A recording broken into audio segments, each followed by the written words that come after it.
So before I was even elected to represent you in Congress, there were plans for a train to run through our community.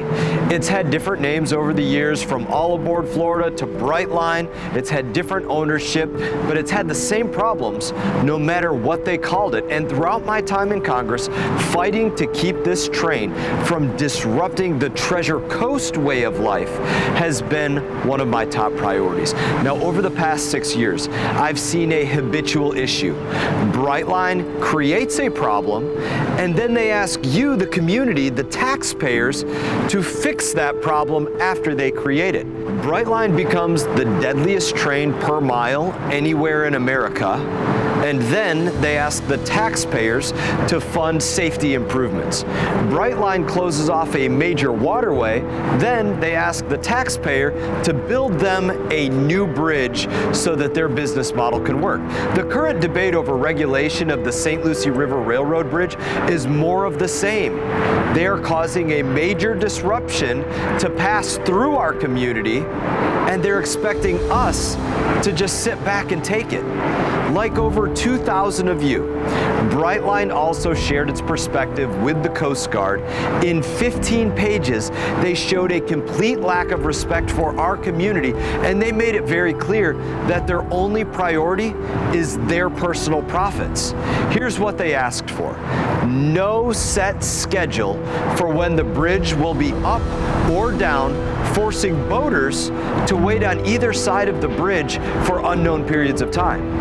Now, they claim that they can't accommodate set bridge times until their new train schedule is operating, which will send upwards of 50 trains through our community each and every day. It kind of sounds like Nancy Pelosi saying that we have to pass the bill in order to know what's in the bill, if you all remember that one. They claim that the mitigation measures that they are implementing will be good enough for the boaters who pass through here every single day. But we don't deserve something that they just consider to be good enough. Here's the thing: those so-called mitigation measures are things that they should already be doing.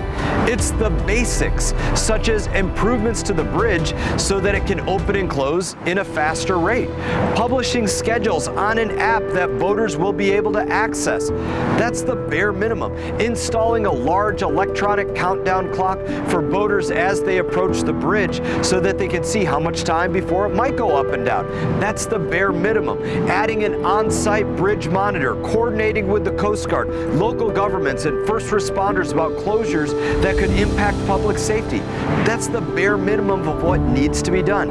You don't get rewarded for doing the bare minimum of what you're supposed to do.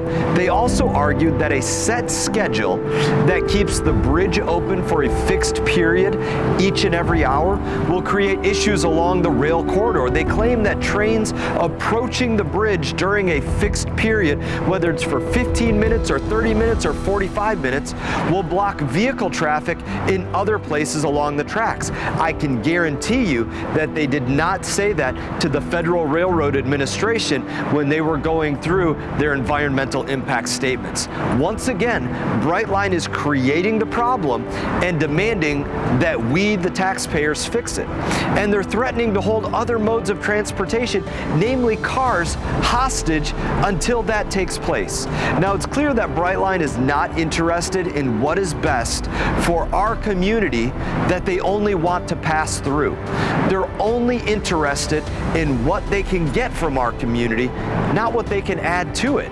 But as I've said before, this is a long way from finished. So I'm going to continue to fight for the Treasure Coast and keep you updated every single step of the way.